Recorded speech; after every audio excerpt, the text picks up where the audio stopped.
Okay. Shauna, good to see you. Thanks for making a bit of time. I always appreciate that because I know people are busy. I want to kick off by asking you about something that you said to me last time we were talking. You said, and this is your business, I think, that you were talking about. You said, we bridge gaps between governments. Mhm. Now, that's a really interesting thing to be doing. Mhm. Tell us about what you mean by that and how do you do it? Well, I think that's a little bit extreme, I'll be honest. But what we try to do is utilize events. We are, on some level, an event company, and we try to bring together policymakers from various governments around the world, and not just governments, companies, nonprofits, NGOs, to essentially cross-pollinate information and make decisions that are more rooted in an understanding of sustainability and essentially doing good in this world and helping to create a better space for all of Now, us. let me ask you, because that's a really interesting career choice, right? Mhm. I mean, I'm not saying it's a bad career choice, it's just a very interesting one. I mean, how did you end up on that journey, on that path? I mean, what's the backdrop to this? I mean, what made you decide I'm going to create an events company to bring politicians together with business people? Well, yeah, well, it's evolved certainly over time, and it didn't start there, of course. I started in the event space back in 2012 after spending a number of years in resource development. And one of the things that I noticed in that original job was that when you bring people together, that's when you actually see change. I could write reports and send them in all day long, and I know they're getting filed and or thrown out or no one's reading them. And the impact of that is minor. So when you start to bring people together who have some kind of power within their industry or their role, then you can bring them together, start conversations, create action items, follow up. There's action that takes place. And we often create these teams within our companies or within a specific government, but there's not it's not done externally. And so you're, or within other, between others. And so I saw that as an opportunity to kind of grow this up, to kind of grow the idea of let's try to do good in the world. Because all ultimately, I always see myself as a humanitarian capitalist. When I was young, I wanted to be, I thought, oh, am I going to be a missionary or some kind of like helping job? But at the end of the day, I'm like, no, I really like to earn money too. So I was like, You're the how do I helping make these? capitalist. I like that. Yeah, yeah. So, I do believe that, you can utilize capital every single day to create good in the world. But you have to bring the people together to start making that happen and mobilize that energy and that attention. And when you do that, you really can affect change in a beautiful way. And you can also start little fights and work through them and all the different things. And I think that's all part of it. And so really for me, the events company that I started, and I started doing it, years ago, and I had clients of all, different types, at first to really learn the business. But, at the end of the day, my goal is to convene people to dialogue, to grow, and to do good. And when you say you had clients of all different types, I mean, just to help me understand how this works. So, did you start organizing these events for people that said, I want you to organize the event for me? Or did you Yeah. say, I want to get people together to talk about sustainability, I'm going to organize an event? I mean, how did that sort of evolve? Yeah, so I started out just doing events for people. So in any category, all outside of weddings and that sort of thing. I didn't do any of those kind of private events. I did all business events. And I really wanted to understand that side of the business. And that's kind of where my mind was at too, right? Like I knew I wanted to, form some kind of I don't know, social impact, but I wasn't there yet. I hadn't quite figured out what that would be. And I would say it only really formed throughout, the 2020 and beyond.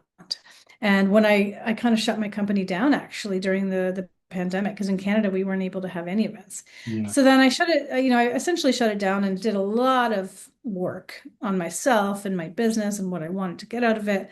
And, it had a few different iterations. And I finally came up with a brand. I had originally, sorry, let me back up for 1 second. I had originally had a brand called Haste and Hustle in 2017, 18, 19. And Haste and Ha- hustle. Haste and Hustle, yeah. Okay, so just And sorry, before we go on to what was behind that idea? I mean, that sounds like a wacky business day. I What was know, behind that? well, an event brand for early stage entrepreneurs. And Okay. that's where I really started to find my footing on trying to help people. Because I wanted to provide a place where entrepreneurs who were just starting out could come and learn from, more seasoned entrepreneurs and build community and whatnot. And I wanted it to be accessible. So I kept the price point really low and I made it, available to everybody. I put all the talks online, all those sorts of things. And so we had that. We had Gary Vee speak. We had Casey Neistat. We had some great speakers. And then in 2020, we ended up shutting that down because we couldn't host the event, and then it just kind of, and then I just completely shut it down. And I started a new brand called Mission Driven. And that's where I started to really focus on, people who are actively building profiting companies and also trying to have a meaningful mission behind it in terms of, some sort of sustainability, or it doesn't even have to be sustainability. It can be anything that sort of feeds into the UN Sustainable Development Goals. So, just trying to help improve the world in some way.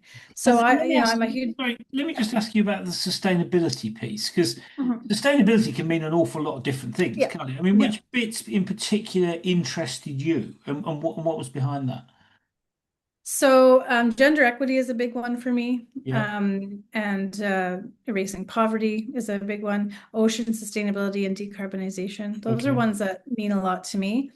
I think, I often look at those, terms like, ESG and inclusion and all these things, and they get sort of raked through the media and presented in such a negative way. And I think the only time that those things are negative are when extremist values are applied to them, Mm. right? If you're looking at them from a purely, I just want to create I want women and men to have equal opportunity in the workplace, that's a very good thing. Doesn't have to mean that we're giving away jobs to people just because Mm. they're a certain gender, right? So and people who are losing out on jobs because they're another gender, right? So I think that we have to kind of like, I'm a very moderate person, so I'm like, okay, there's a very moderate way to approach this, and so that's a big part of where the dialogue and the conversation becomes meaningful, and the convenings.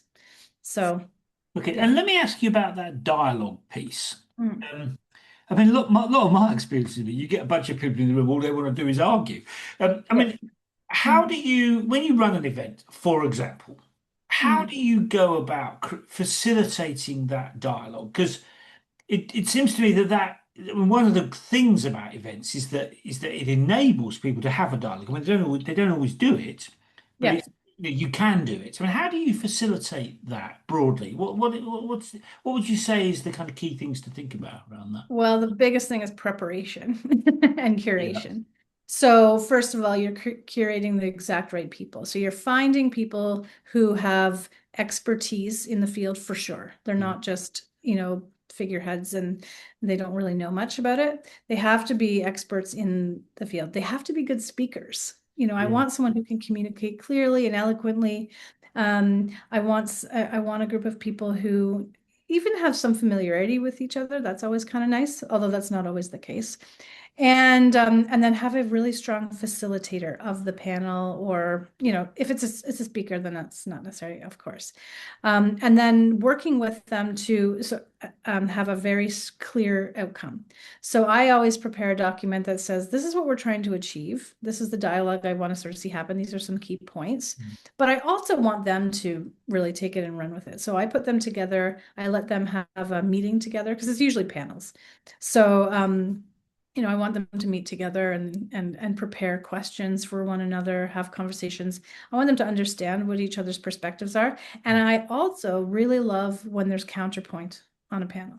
So I don't want it to just be all agreeable. I want there to be some counterpoint. I want there to be some topics that are going to get a bit of a rise because A, that creates a bit of interest, but it also creates meaningful dialogue. You know, we're Yeah. not all here And it just to kind stimulates of thought, agree. doesn't it? It Yeah, stimulates people to think about it. absolutely. Yeah.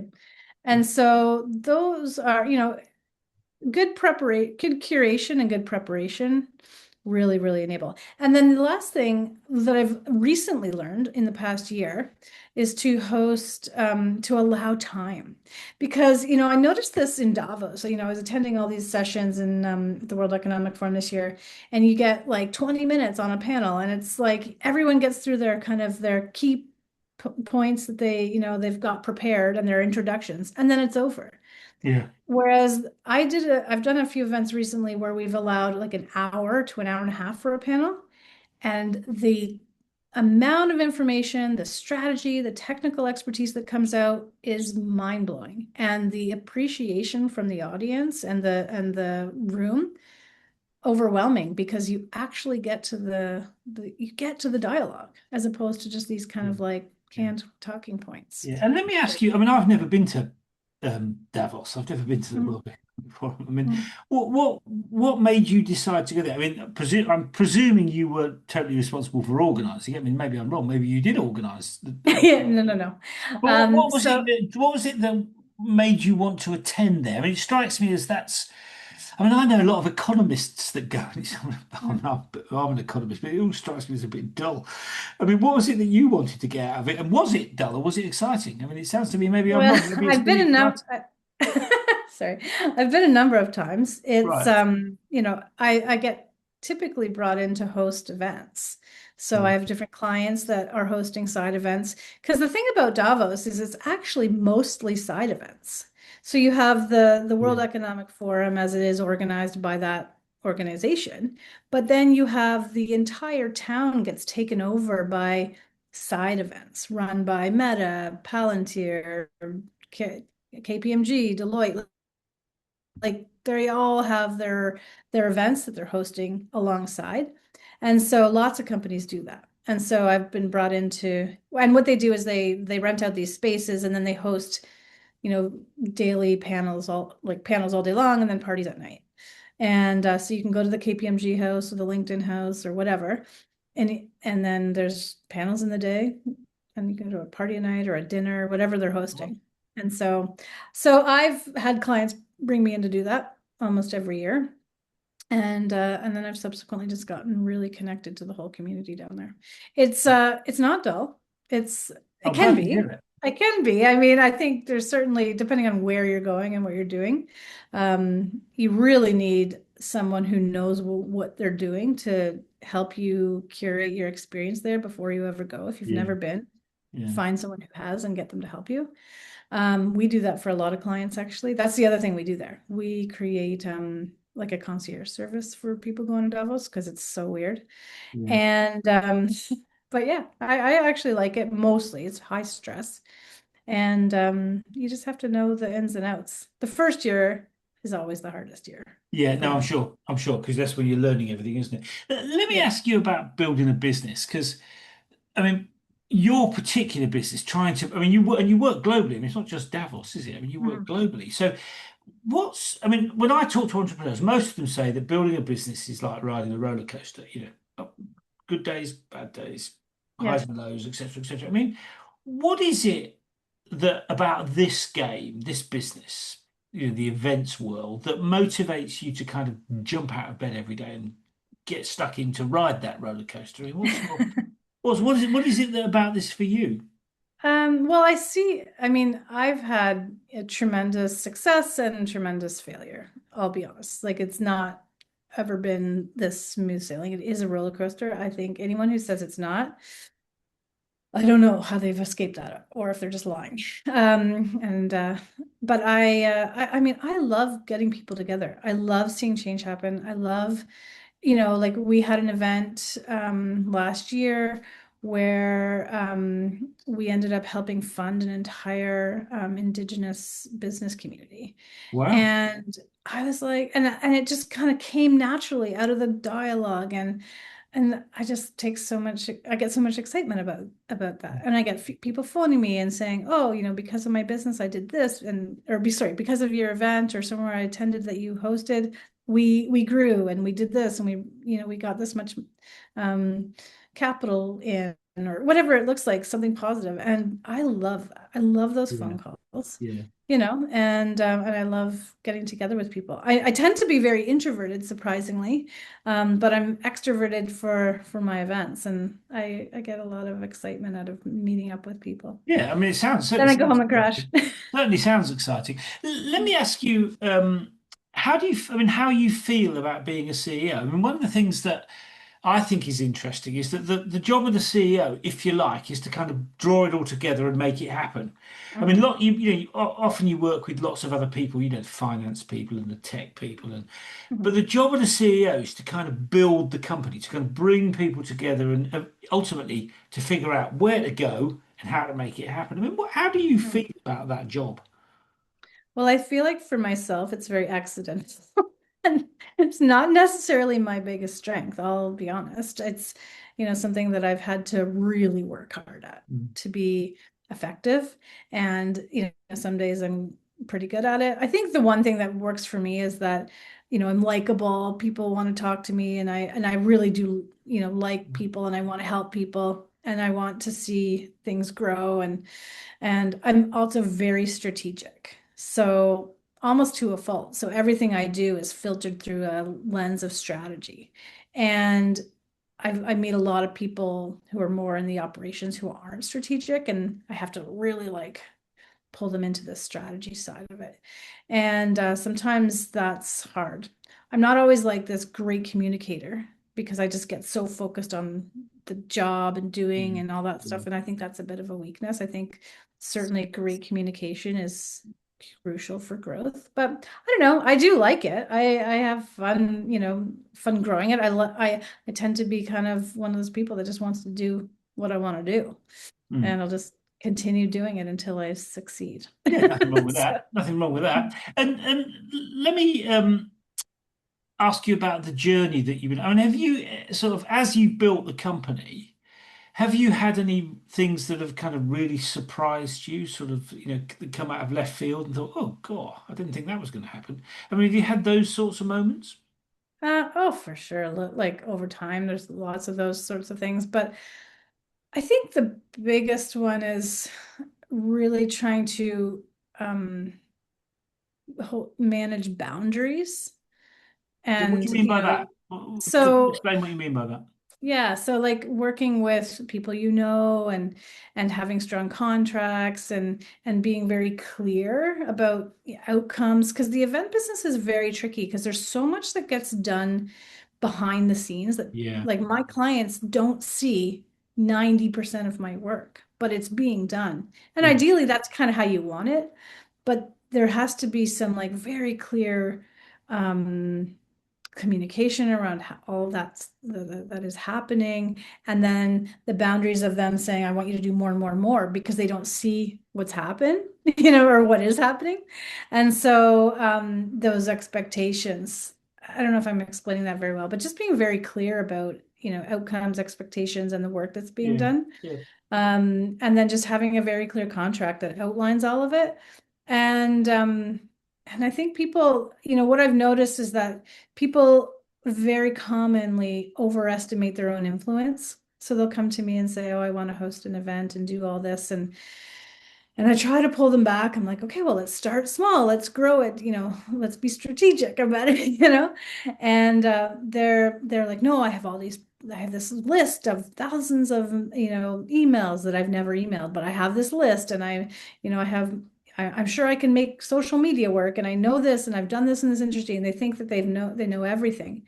And that becomes um a challenge to overcome Yeah. because, and I see that all the time. Like that's not just one person that I can, there's so Yeah. many I people mean, that what was going through my mind as you were talking is this kind of image of a swan, which is sort of cruising along, and then underneath the legs are kind of being yeah. to kind of That's make it all happen, exactly but it. it kind of looks cool Mhm. if you see what I mean. I mean, that was the sort of impression I was getting of, all this work that's going on behind the scenes to Yeah. if you like, a seamless experience for people. I mean, is Exactly. that what you're talking about? 100%. Yeah. Yeah. And so yeah, no one really sees the paddling. So, I mean, but there does have, so you want them to not see that, but you also want them to know it's being done because they need to know what they're paying for, right? Yeah. And that's the tricky part. And I have tried to figure, I'm still kind of, how am I doing this sometimes? So anyway, Yeah. but yeah. And let me ask you about one of the other things that interests me about building businesses, the way that the CEO's values Mhm. influence the way the business grows and develops. I mean, I mean, do you feel that your values have influenced the way you've built the business? I mean, Mhm. tell us about how you see that and to what extent are those sorts of things important to you? Absolutely. I mean, my whole being is sort of a values-based system. Right. Like I said, I see myself as a humanitarian capitalist. Now, the thing that I find as a CEO is that it's easy, things get very hard. There's days when it's really hard. There's months, even years when it can be. I mean, when we were going through COVID, holy smokes, that was very hard. We lost $1.5 million in 22 days Yeah. in Yeah. 2020, March of 2020. And so that's really like that was really hard as a Yeah. sole That must have proprietor. been painful. I would be really Oh, depressed if okay. I'd lost a Oh, million and dollars. then to shut it down and Yeah. Yeah. all of it. It's awful, right? So Yeah. like so that's when the values that you espouse throughout your business become pushed and you're like, "Oh, well maybe I should just do this and I could make a buck or I could do the, and you have to be very very clear and continuously remind yourself of what your values are so that you don't fall off that path and that you can maintain them because the moment you stop kind of pursuing those values, you can lose a lot of trust from your clients, from your community, right? And because that's the values I feel like that we promote are often what drives the influence that we have and the effectiveness that we have. Mm. So if you fall off that sort of values wagon, then you really do lose Yeah. I mean, let me ask you footing. about one of the sort of challenges that I perceive is that, if you're bringing governments together or Mhm. people from big businesses, I mean, you're also playing with a lot of egos, aren't you? I mean, I've had dealings with people in business Oh my and government gosh. ministers, and they're not the easiest people to kind of corral. I mean, Mhm. what's your feeling about how you kind of facilitate effective dialogue among a bunch of people that there's something about politicians, they like banging their heads against things, don't they? I know. I It's mean, really funny because I don't feel like I have ego. Like I tend to just so I get a little bit I've been run over by those people a couple times and had some ouch. pretty nasty experiences Yeah, yeah. because I'm just like I really do see the good in everybody and I really try to I don't know, I tend to be a little bit naive in that way, although I've smartened. But yeah, I find the ego is a little bit tricky. I now kind of I have become a little bit more aware of it. And, I've backed off my kind of approach, in Adaptive. managing those You're people. adapting, aren't you? But I am adaptive. I think the key is to, remind people what we're all here for and keep people focused. I don't mind a little bit of back and forth and headbutting as long as it's leading to something good. And I think that we're always trying to circle through to an end goal of doing something good in our dialogues, in our discussions. And but yeah, the egos do I don't know, I'm still a little bit confounded by ego. Yeah, So yeah, yeah. if you have any suggestions, let me It know. always surprises me when those things suddenly rear their ugly head, because Yeah. I usually wasn't paying attention to it, and then all of a sudden I have to. Um, Well, that's what happens. You don't pay attention, and then all of a sudden you get run over, and you're like, how did yeah, that even happen? And I kind of like, I'm like, gosh, like I'm just here trying to help you or do something good with you or create this space for you or whatever it looks like. And then you kind of get attacked by this ego, and I'm like, gosh, or just whatever. And it's I've had yeah, it happen a tough. few times. And I mean, we talked. It toughens you, but you kind of also I have to remind myself not to let it change me because I still like that approach, my Yeah. approach. Yeah. Yeah. You got to stick to what's important to you. The thing that was going through my mind as you were talking was that it's tough for you, but Mhm. it's also tough for your people, isn't it? Because they have to deal with some of that stuff as well. I mean, Oh, sure. what's your take on how you build resilience into your team? I mean, the other thing I guess in your situation is that you're working with people who are remote. Yeah. You're not necessarily all located together, are you? Because you do No. stuff all over the place. So how do you build resilience in your team so that your people can deal with some of that stuff? I mean, do you have a view on how that works? Yeah, I mean, I'm pretty lucky. Most of my, like I said, or like you mentioned, most of my team's remote.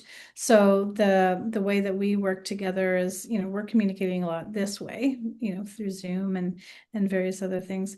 I think for me is, just constantly being available for anyone that's working with me and, being very, very strong-minded. So I had a client back in February, and we were working on a project, a big, huge project, and I had a full team, running it.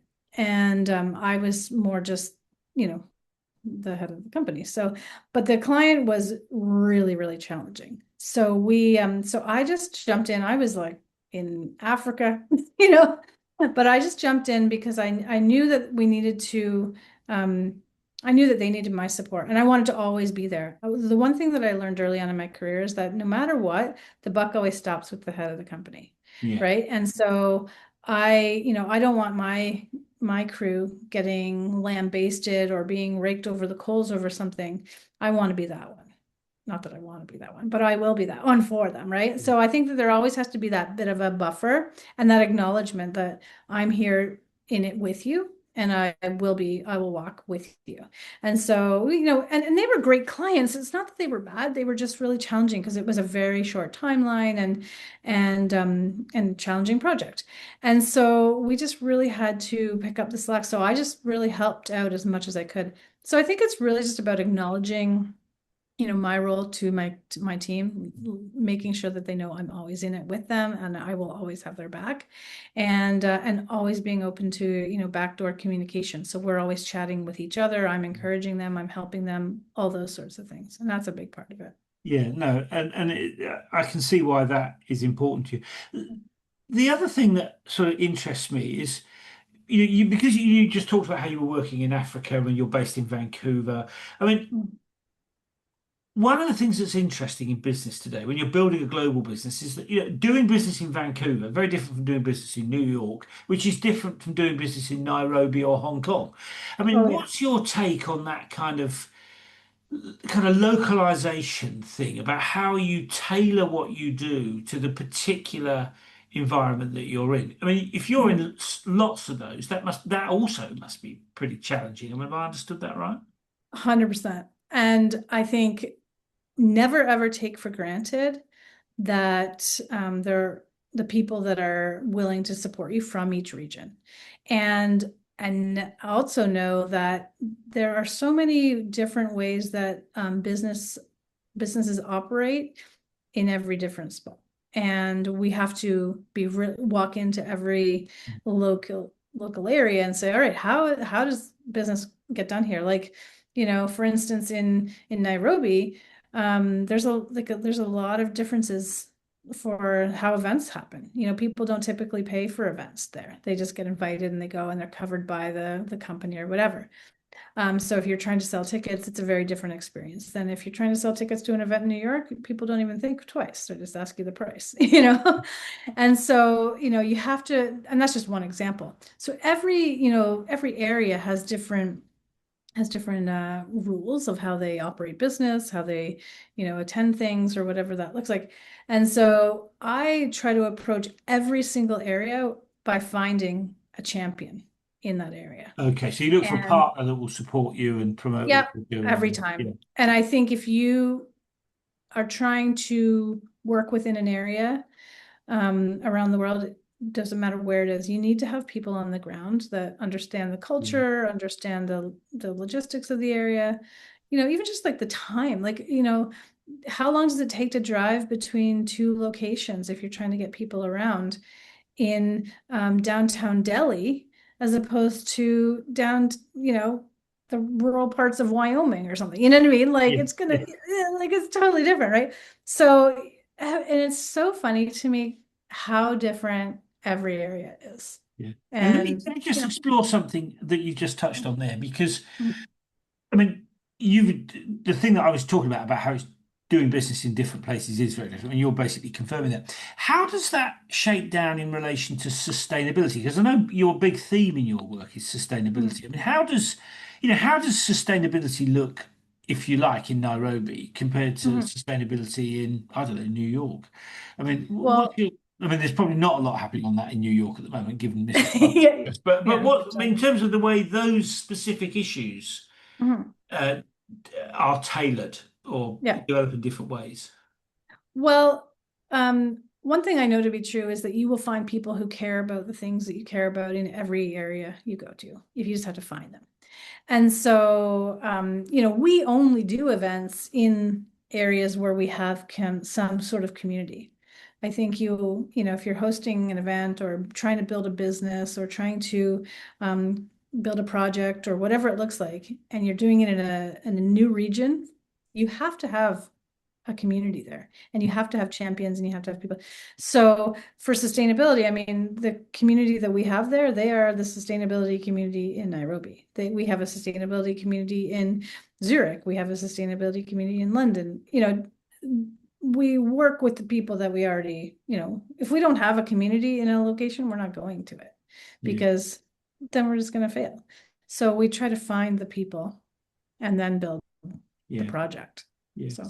Let me ask you about what you've learned from the experience. I mean, I'm always keen to hear. I mean, one of the things I like about working with entrepreneurs is they're pretty quick to identify problems and they're pretty quick to fix them because for obvious reasons, if you don't fix the problems, you end up broke. Yeah.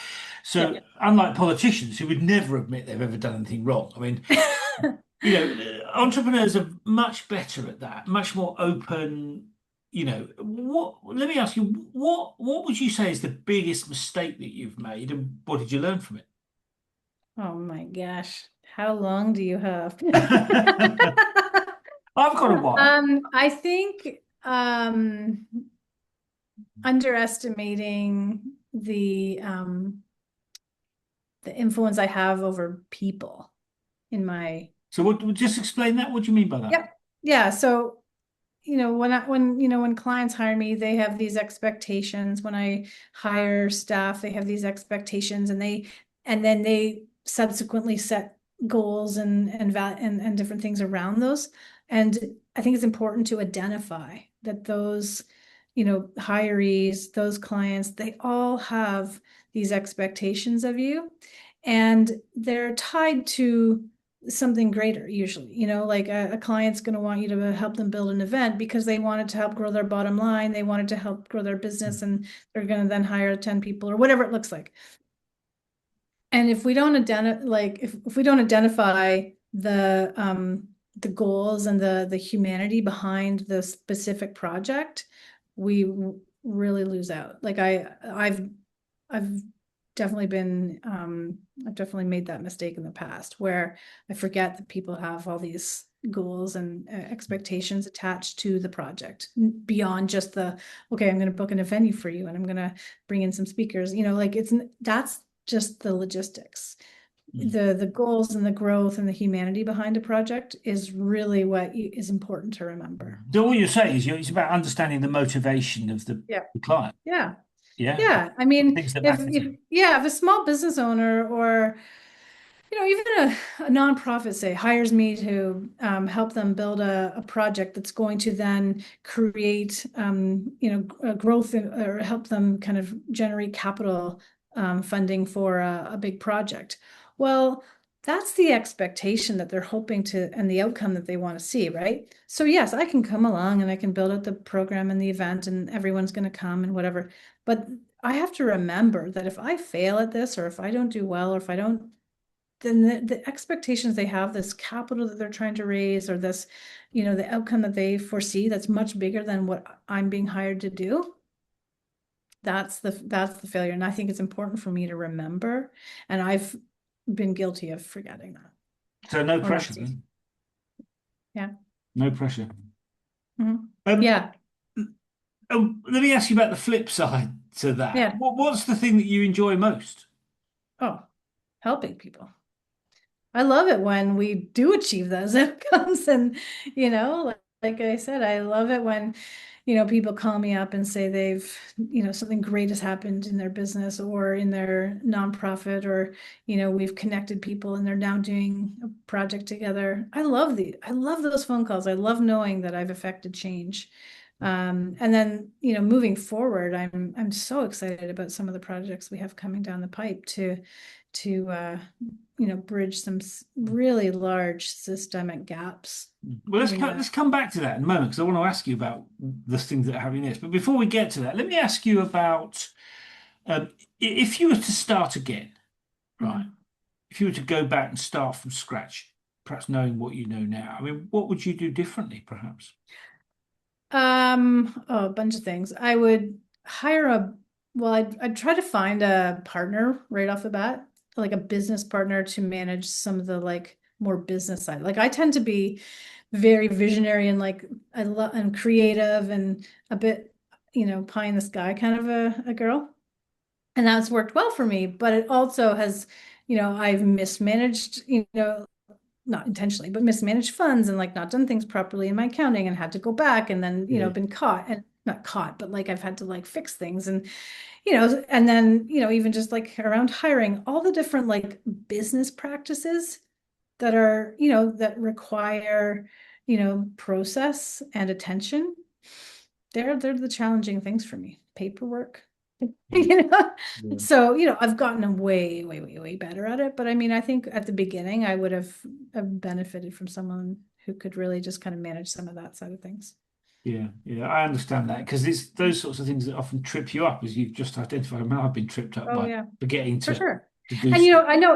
I know so many people who go through that. Like I'm not alone in that. Yeah. Not even close. I would say it's probably the norm. But it's also probably one of the norms that does cause failure. And so if you can kind of cut it off at the source and fix it right away by starting out strong. But And you know, have there been any kind of? I mean, it's interesting those things that you talk about. Have there been any kind of critical moments that have sort of shaped how you approach the CEO's job? mm, yeah, like I would say in 2020 when I took a bunch of time off after we kind of shut down operations, that was a critical time for me because I had been in this sort of like work mode for several years of just trying to get things done and, you know, really kind of generate revenue and you're kind of like always working towards the next thing and you never have time to be strategic. So I think it allowed me the opportunity to be really strategic and sort of take a step back and look at the business differently and look at how I wanted what I wanted to achieve and what I wanted to, instead of just like taking on clients all over the place and, working for money, I wanted to work for a purpose. And I'd gotten away from that. And so I think that that was sort of a critical time for me to like really evaluate like what I wanted my purpose to be. And now I feel like we've really kind of come full circle and here we are. And I feel like I'm just in this like massive purpose and I'm so happy. Yeah, well, that sounds really good. What? And let me ask you. You touched earlier on about kind of the things that excite. I mean, what are those things that excite you? I mean, tell me about the next bit, Mhm. as it were. What are the things that excite you about the next step, next sort of stage of the journey, if you like? Well, I'm working with this great organization called Forum for Impact, and we're building out these transition corridors between governments and companies to ensure that sustainable initiatives are a part of government contracts and a Right. part of the process and whatnot in a way that still enables strong trade. And it just feels really good because I know that it's helping Canada to diversify our trade relationships. It's creating conversations with new markets, and yet it's still helping build a sustainable place to live, and creating strong sort of stewardship of our resources. Because I don't know if you know what you know about Canada, but we've sort of given away everything for years and years and years to everyone. But Mark And Carney's stopping that, isn't he? yeah, I know. Yeah, and So you stole a good one from us. He's good. yeah, I know I like him. Yeah. And so it's really nice to be able to sort of help enable, a stronger growth model for this country. Mm, yeah. And it's something that I think can be modeled otherwhere in other places. And so, I mean, that's very lofty. I mean, I'm just like one little tiny, tiny, tiny piece of that, but it feels really good to be a part of it. Yeah, And exciting. so, And what do you want your yeah. legacy to be? I mean, presumably you're not going to be doing this forever. What do you want your Mhm. legacy to be when you finally come to the end of this? I mean, I know it's never kind of over, is it? It's a bit of a never-ending game business. But how do you see your sort of legacy? The only legacy that ever really means anything to me is the legacy I leave toward to my son. And so I just always wanted him to know that I worked really hard in my life to build something meaningful, and to know that the work that we did created change that lasted. And the change is ultimately helping our country, helping our local Yeah. countrymen in the world. So that's really it. Yeah. And one last question. If you had Mhm. to offer some advice to a rookie CEO just starting out with all the wisdom that you've accumulated over Yeah. the years, what would that one piece of advice be? I think always be open to feedback and willing to identify, quickly, as you mentioned earlier, be very quick to, acknowledge your mistakes and make changes, Mm. because we all make mistakes. And the longer we hang on to them, the longer they'll impact us Mm. negatively. And so being open to feedback around things, but still always have your eye on, the outcome you want. Be really clear about what you want to achieve in this world, whether it's something super lofty or, something local. That doesn't matter. If you want whatever impact you want to have on this world, you can make it happen. It just takes time, but to be really clear about that. Yeah, I mean, what a great piece of advice, Shona. Thank you for sharing that. Thanks for sharing the story. I mean, I loved, when we were talking last time, I love this idea about kind of bridging the gap between governments. And Yeah. I think that's such Yeah. such an important thing to do. I mean, particularly at the moment. I mean, it's a Mhm. really important thing and it must be really lovely to help, even in a small way, to help move those Yeah. things forward. So thanks for taking a Well, bit of time to come and talk to us. I mean, it's absolutely fascinating. you're welcome. You're welcome. I'm so happy to be here. Appreciate it. All right, see you soon. Bye bye. Bye.